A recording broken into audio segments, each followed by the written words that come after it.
When Greek culture and influence were at their height, the ancient Olympic Games drew tens of thousands of people by road and sea from Greek colonies scattered along the entire length of the Mediterranean and the shores of the Black Sea.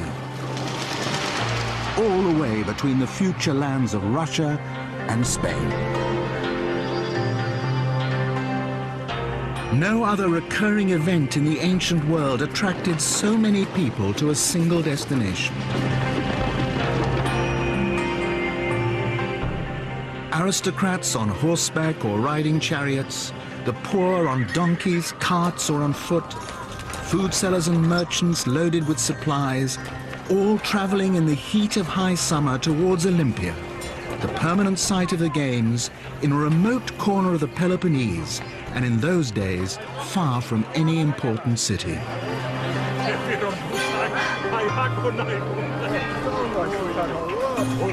Here, athletes rub shoulders with poets and actors vying for applause, cheapjacks hiring out tents, huts, charms and potions, acrobats and conjurers performing tricks, traders plying food and drink.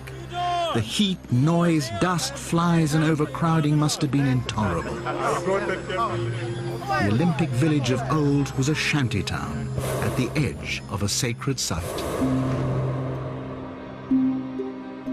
At the heart of Olympia, the Temple of Zeus, dedicated to the supreme god of Greek mythology. According to legend, Zeus took possession of this place after hurling a thunderbolt from the summit of mighty cloud-capped Mount Olympus, where he had sat enthroned. A colossal statue of the god, fashioned in ivory and gold, dominated the temple dedicated to his name. One of the 7 wonders of the ancient world. The original Olympic Games was sacred. A religious ritual performed every 4 years. At the second full moon after the summer solstice, a black ram was slaughtered and its blood poured into the earth. This marked the start of the Games. The days at Olympia were crowded, with athletes and spectators rising early. The entire event lasted only 5 days, and half of that time was spent in sacrifice and worship. All the competitions were crowded into the rest. This is the running track at Olympia, the oldest surviving sports stadium in the world. When the Games were at their height, 40,000 people packed in here. There was no seating, just bare banks, and although it was the hottest time of the year in Greece, no overhead cover. To make matters really unpleasant, an official police corps, Aliti, were ready to flog any spectator or athlete who stepped out of line. Απίθη, Μεγιστέρη! Σου αποστήτω θρέσε! Όχι, Ισραήλς και τράει! Απίθη, τεσόντου εξέλθε! Απίθη, Μεγιστέρη!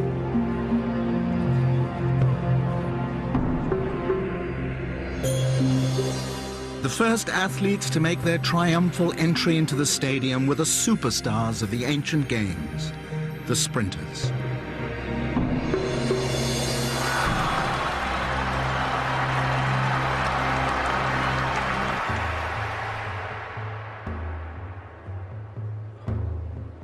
The entire Games would be named after the winner of this race. Not the Sydney or the Atlanta or the Barcelona Olympics, but your Olympics if you took first place.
the very first Olympics in 776 BC, the sprint was the only event of the Games.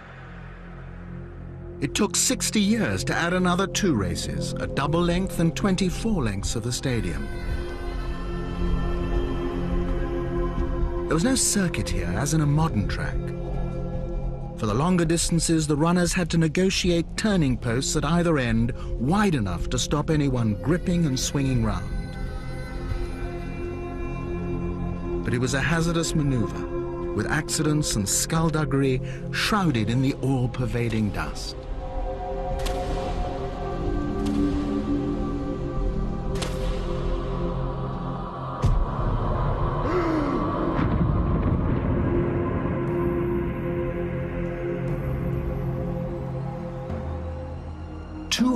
Years would elapse before another running event was introduced to the Games, the race in armor, the Hoplitodromos.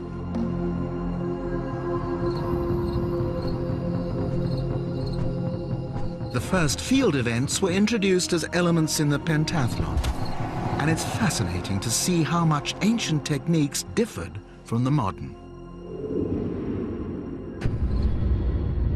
We shouldn't imagine a discus poised in a circle and doing some nice, neat rotational turns and slinging this nice aerodynamic thing into the distance. It wasn't like that. It was much more of a strength event. What the Greeks probably did was a single action. And you're really relying not so much on technique as strength in your arm. The javelin was thrown with an amentum or ankyle, ancient words, for the thong. There was a thong that was wrapped around the javelin. And you threw it essentially with the same technique, but the thong produced a rifling effect. The long jumpers were different too. They were clearly jumping for distance, but they were also jumping for form, jumping for style. Try to imagine music in the background, because there are lots of pictures on vase paintings of flute players in the background. It seems that they competed to music. Precisely what it did and whether they had to be synchronized with that music is very, very hard to tell. What's remarkable about it and what has fascinated moderns is they had jumping weights, what are called halteres, in stone or metal, one in each hand, that you used as you ran up. You sort of alternated and swung them, and as you took off, you're taking extra weight. It's counterintuitive, it shouldn't work. But what it's doing, after you get to the top of your jump, you start pushing back with these and actually jettison them. If you get a modern athlete to jump with weights and discard them partway through the jump, then they usually make a mess of it. It's not the modern event with weights, it's a completely different event.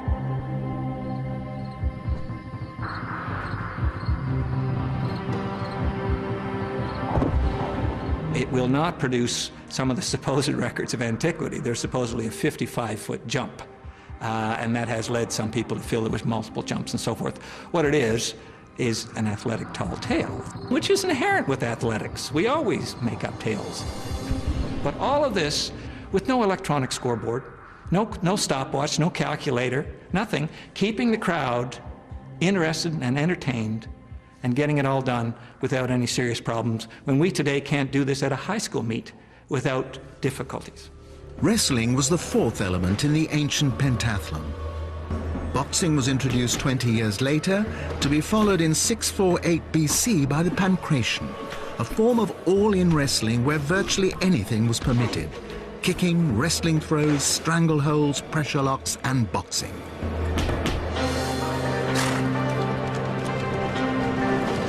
But the most spectacular new addition of this era was the chariot race, which robbed the sprint of its proud position as the opening event of the Games.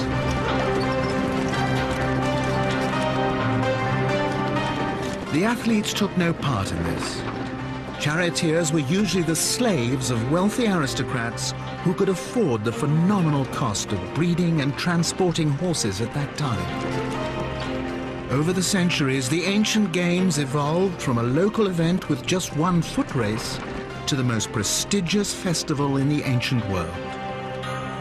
Olympia needed 900 years to attain its full glory, a magnificent complex of temples, gymnasia, racetracks and workshops covering 60 acres.